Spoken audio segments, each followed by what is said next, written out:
2011, la Tunisie a connu des changements profonds et tout particulièrement sur le plan de la vie politique.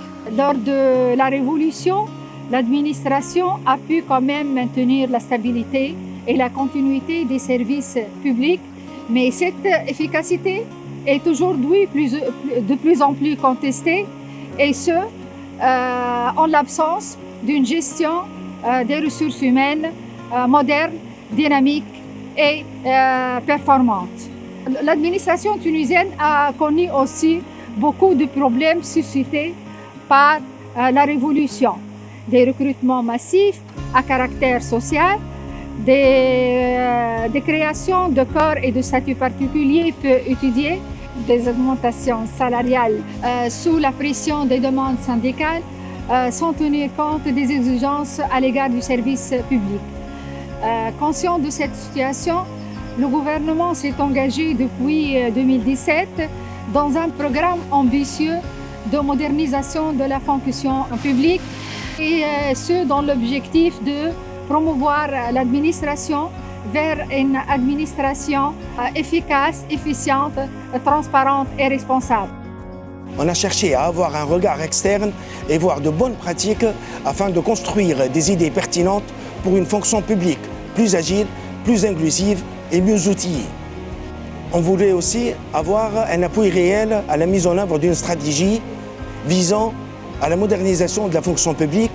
Nous avons donc décidé, avec l'appui de la délégation de l'Union européenne, mettre en place un jumelage avec des institutions publiques homologues en Europe qui ont vécu les mêmes problématiques et les mêmes expériences que nous. La France et la Belgique ont décidé de proposer leur appui en vue de partager avec nous leur expertise et savoir-faire et créer une vraie dynamique dans la réalisation de nos projets de réforme.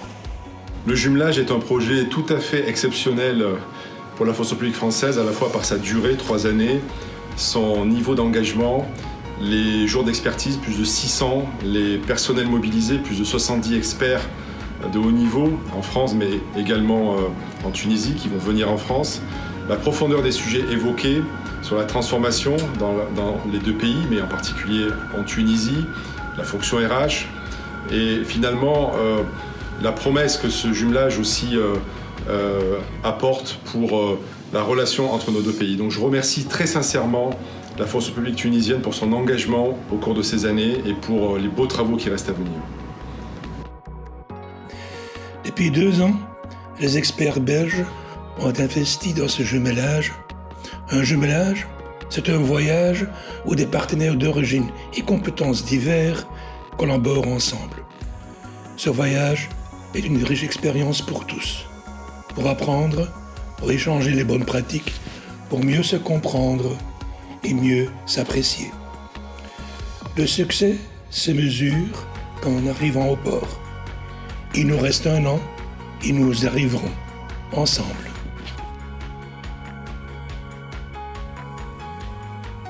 Ce jumelage est très spécifique car il est complètement horizontal et interministériel, et ce des 2 côtés de la Méditerranée.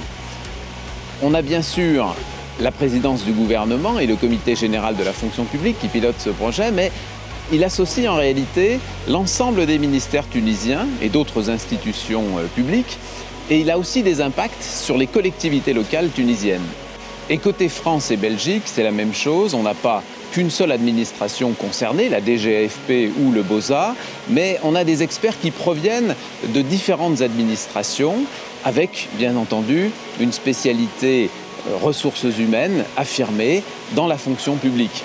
C'est là toute l'ambition et la richesse de ce projet.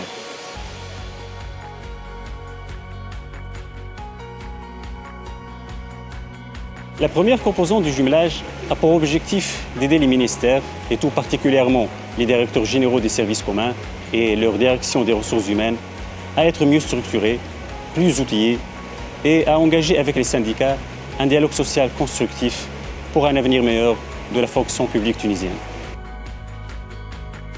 La deuxième composante du jumelage porte sur la démarche de gestion prévisionnelle des emplois et des compétences, l'AGPEC. L'objectif est de passer d'une gestion administrative, une gestion statutaire et quantitative, à une gestion qualitative des ressources humaines.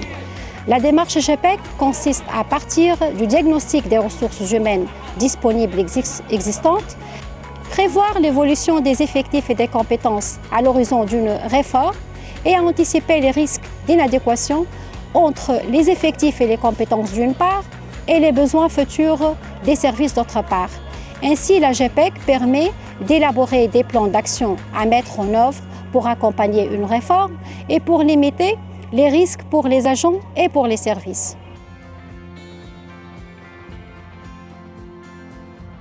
Si nous voulons des agents publics épanouis, motivés et compétents d'une part, une bonne exécution des missions du service public sur tout le territoire, d'autre part, nous devons opter pour une vision globale, générale de la gestion des ressources humaines en mettant l'accent sur l'investissement et le développement d'une véritable culture de mobilité dans une optique gagnant-gagnant, tout en veillant à conduire un changement, une communication et un dialogue social.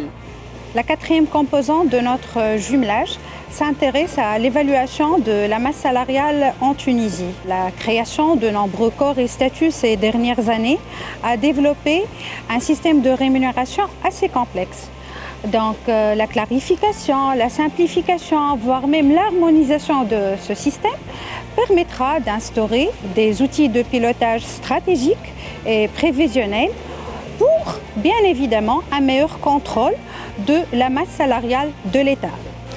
Également, un système d'information décisionnelle est nécessaire pour la mise en place de la GPEC, qui représente le second axe de notre jumelage, la mobilité, et aussi pour une meilleure gestion des moyens humains de la fonction publique tunisienne en matière de recrutement, promotion, avancement, redéploiement des agents et bien évidemment aussi pour être à la page avec les nouvelles technologies d'information actuelles.